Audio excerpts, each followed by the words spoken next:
मजीद एक भाई मिले हैं, मैं इनसे करता हूँ बातचीत। अस्सलाम वालेकुम सर। वालेकुम सलाम। क्या नाम है भाईजान आपका? मोहम्मद वकास। मोहम्मद वकास। कहाँ से हो आप? झेलम से। झेलम से भी हो? आज झेलम के लोग मिल रहे हैं मुझे ज्यादा, ये पहले भी 2-3 मिले बस हैं। वैसे घूमने आए हैं यहाँ पे। अच्छा, झेलम के वेले लोग ने। सही है। अच्छा, आप बहुत उदास लग रहे हैं, खैरियत? बस वैसे ही अच्छा। जिंदगी और हालात की वजह से बंदा उदास ही हो जाता है। हाँ, जिंदगी और हालात तो हर बंदा यही परेशान है आजकल। ये बात आपकी बिल्कुल ठीक है। तो आप मुझे ये बताओ कि कोई टैलेंट है आप में? टैलेंट तो हर इंसान में टैलेंट होता है। अच्छा। हर इंसान में डिफरेंट डिफरेंट किस्म का हाँ टैलेंट हाँ, होता हर है। इंसान में अपनी अपनी होता है, अपना अपना टैलेंट होता है। तो आप में क्या टैलेंट है, कुछ है? मुझ में फिलहाल कोई टैलेंट नहीं है। अच्छा। बस यही है, घूम फिर रहे हैं, लोगों को देख रहे हैं। अच्छा, ये भी टैलेंट है। यही है। वो कहीं एज शादी कैसे है हुई ना। है? जी जी। ਤਾਂ ਹੀ एडे उदास हो। ते बच्चे किन्ने ने? बच्चे नहीं, अल्लाह पाक देसी। अल्लाह पाक दे सी। चलो जी। ते किन्नी कुछ देर हो गई शादी में?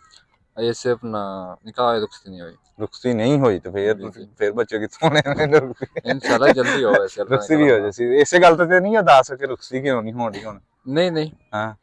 बस ऐसे कोई जिंदगी में कोई वजह मामलात हालात में बंदा उदास हो जाता है, जिस टाइम पाकिस्तान में हालात चल रहे हैं। अच्छा, ਪਾਕਿਸਤਾਨ ਦੇ ਹਾਲਾਤਾਂ ਦੇ ਮੱਦੇਨਜ਼ਰ ਰੱਖਦਿਆਂ ਹੋਇਆ ਅਸੀਂ ਚਲੋ ਤੁਹਾਡੇ ਕੋਲ ਇੱਕ ਸਵਾਲ ਕਰਨੇ ਆ।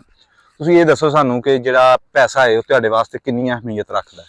मैं एक चीज कहना कि जो पैसा है, पैसा उसे इंसान को होना है ना, उस इंसान ने हर कोई बंदा कदर करना है, इज्जत करना है। जी हाँ। ठीक है।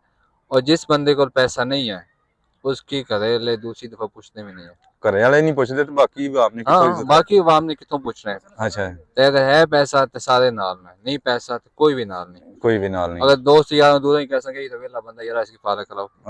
ਦੋਸਤਾਂ 'ਚ ਵੀ ਇਸ ਤਰ੍ਹਾਂ ਹੋ ਜਾਂਦਾ ਕਿ ਹਾਂ। ਤੁਸੀਂ ਮਤਲਬ ਕਿ ਯਾਰਾਂ ਦੋਸਤਾਂ ਦੇ ਵਿੱਚ ਤੁਸੀਂ फैमिली ਮਤਲਬ का भी ले लो, ਪੈਸਾ ਨਹੀਂ ਹੈ ਤੁਹਾਡੇ ਕੋਲ ਤੇ ਯਾਰ ਦੋਸਤ ਵੀ ਜਿਹੜੇ ਨੇ ਉਹ ਘੱਟ ਹੀ ਮੂੰਹ ਲਾਉਂਦੇ ਨੇ। अगर मुखलिस जी होनी है, जी हम सफर होने ना, ਹੂੰ। वो मुखलिस होना ना, तो वो पैसा ना भी होवे तो वो कहने की जो कुछ है तो ही ਉਹ ਵੀ ਕਿਸੇ ਹੱਦ ਤੱਕ ਮਤਲਬ ਕਿ 100 ਵਿੱਚੋਂ ਕਮ ਸੇ ਕਮ ਜੇ ਹੈ ਨਾ 20% ਹੋਣੀ ਹੈ।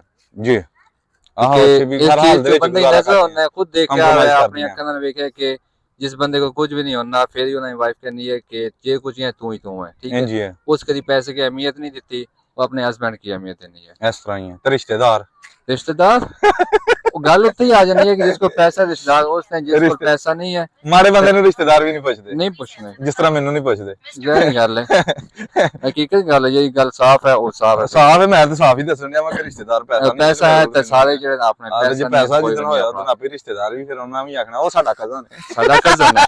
हकीकत गल है।